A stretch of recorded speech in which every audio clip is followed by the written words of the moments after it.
Hello and welcome to part 2 of my photo editing series using Photoshop.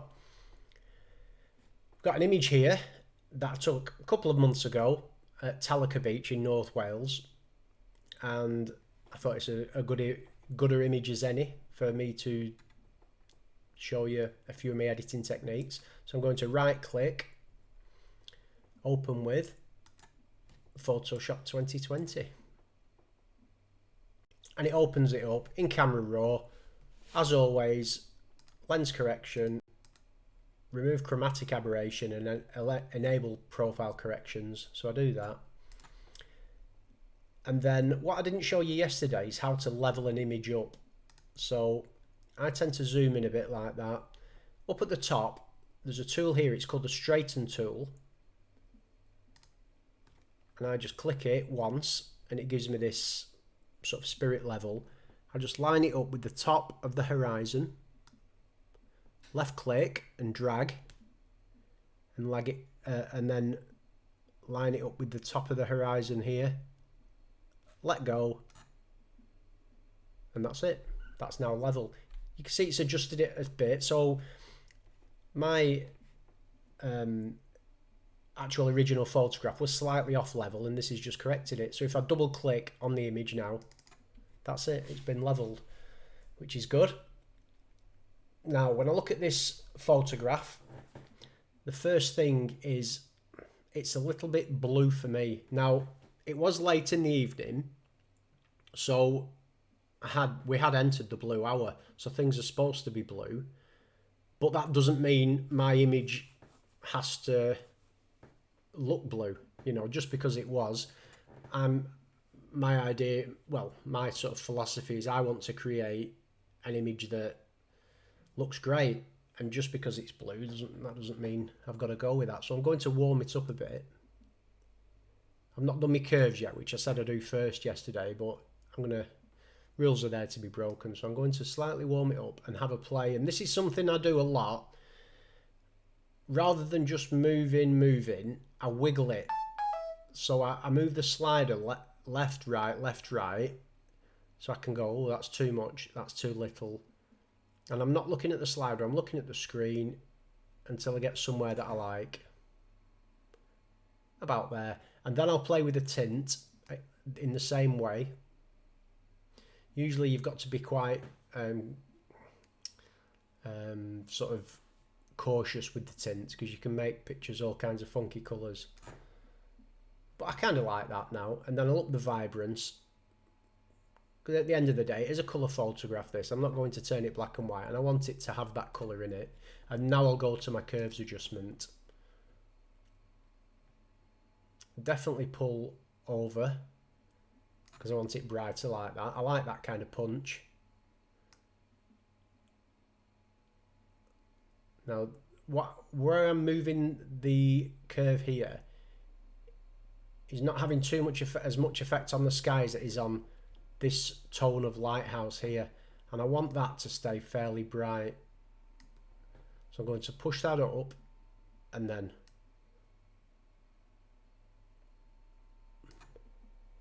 it's really just playing there. I like that. I like that when I pull that down, because I'm not there.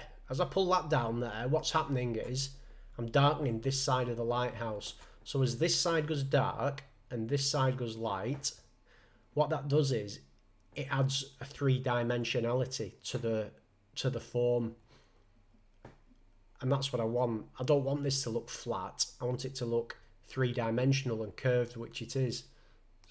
So I can probably enhance that a bit by brightening the other side. There we go. Don't want to go too far with it though. But that's sort of my initial curves adjustment. And then I'll go back. And I've had a couple of questions after my first video, and they've said, why do you adjust the curve and then go back and adjust the whites and the blacks and the highlights and the shadows? Because they're all manipulating the tones in a slightly different way, and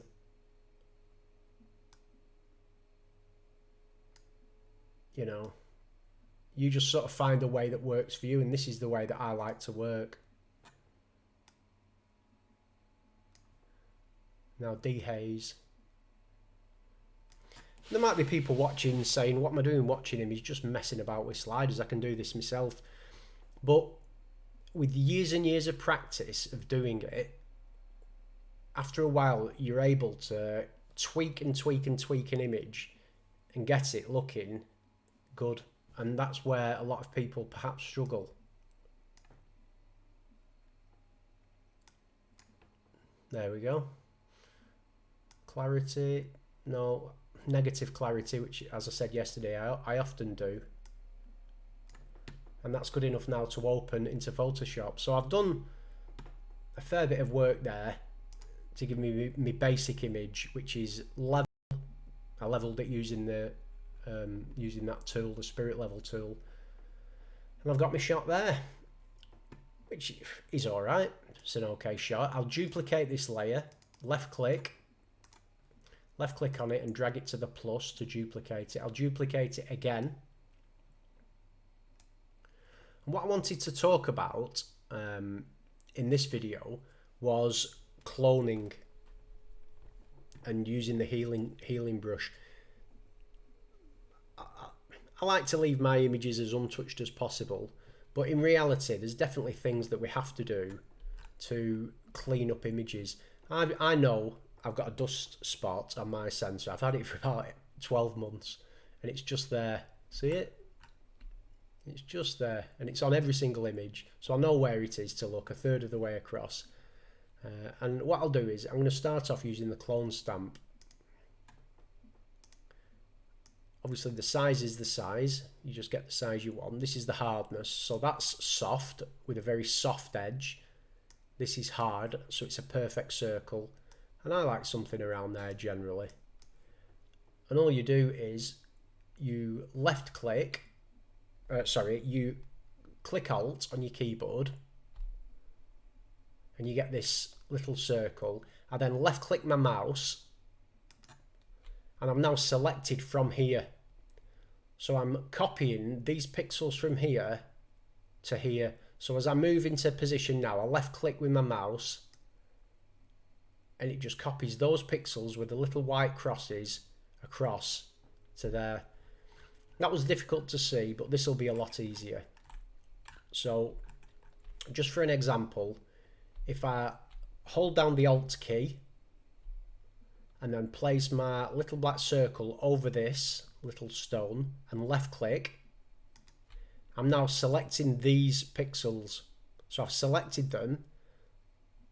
So you see, wherever I go, I'm duplicating that stone. So if I go here and then left click and move, I copy that stone there, which obviously I don't want to do, but as an exercise to show you, that's the best way.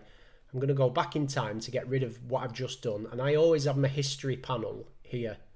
I only have generally used two panels at the side. Well, I have my histogram, but I have my history and then my layers.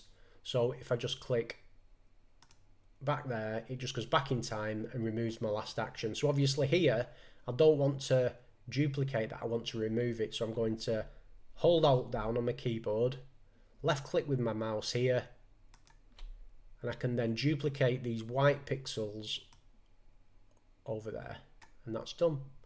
So Alt click move, Alt click move. And the key to good cloning is where you're selecting to where you're choosing to make your selection from, because if I just chose up here in the pink and selected that and then clone down here, obviously it doesn't work. So you've got to pick an area that is very similar to what would be there if that wasn't there. And when you get used to it, it's quite a quick process. And you can go as mad as you want with a scene like this, cleaning it up. I won't go too mad because it gets quite boring watching someone cloning all the time. But I'll show you here. Now, it gets a little more complicated here because our background are lines. So what I would do is I would Alt click on those lines, and then I would move the lines there, and then I would Alt click. I didn't like that last one. My brush was slightly too big, so I'll make the brush a little smaller. Alt click. Gone. And this is where having these skills is really important. There's a tool we can go on to use, which is called the healing brush, and the healing brush is fantastic. It's a lot better than it was when I first started using Photoshop. But I think these basic skills of cloning are really worthwhile having, even if there are now tools that kind of do the job anyway, because there's sometimes that tool, the healing brush, just does not do it, and you need these skills of cloning. And if you've spent a bit of time practicing, you can almost clone anything you want out of any scene, just by going in, using some detail. So for example, this here, that stone, I wouldn't want to get rid of that normally, I'm just showing you, but if you can see behind it, there's like white and white. So we need to select something that goes dark, white, dark. And I would think perhaps this here. So I'll click in the middle there, move across, and that's a nice neat clone.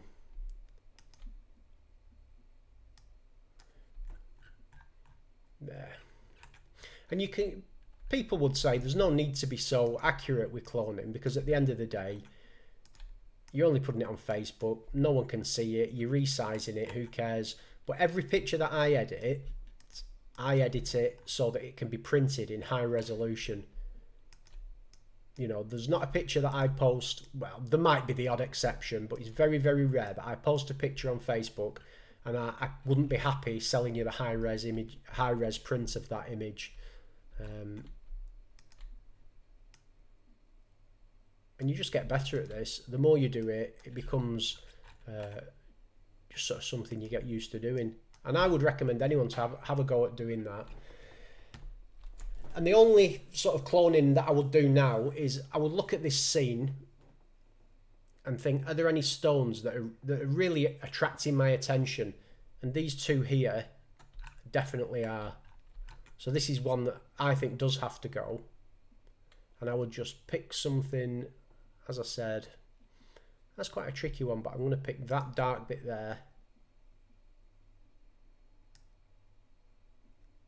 Come down. And that didn't work. And this happens with cloning. You try something, you go, that didn't work. So try something else. This might have to be a detailed one. I mean, you would never do this normally, but I'll click that. And just paint that in there a little bit. And now I'm just creeping along.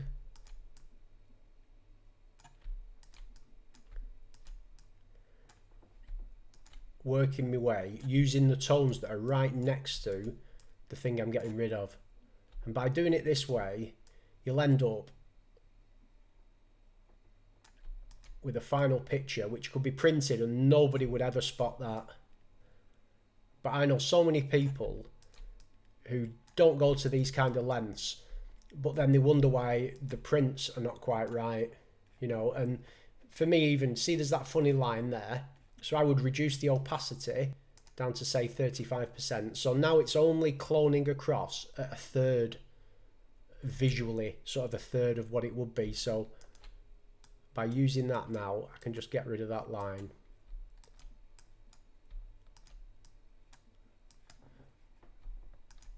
And that's a finished effect that you would never know that that's been removed. So I'd recommend picking a scene like this that you've got from your archives and just having a go at doing some advanced cloning, some tricky stuff. Even if the image doesn't require it, just get used to dealing with small stones in sand, and it'll then make cloning things dead easy in the future. I mean, I see people and they will use the healing brush, and they'll go, in fact this one doesn't, with this top healing brush you don't even need to select a source, and it is remarkably good, to be fair. But here we go, see what job it does. I'll just paint over the lighthouse and they go pop, boom, it's gone, and they go amazing. But is it really? Look, it's not done a bad job, you know. And then you can go down again if you want.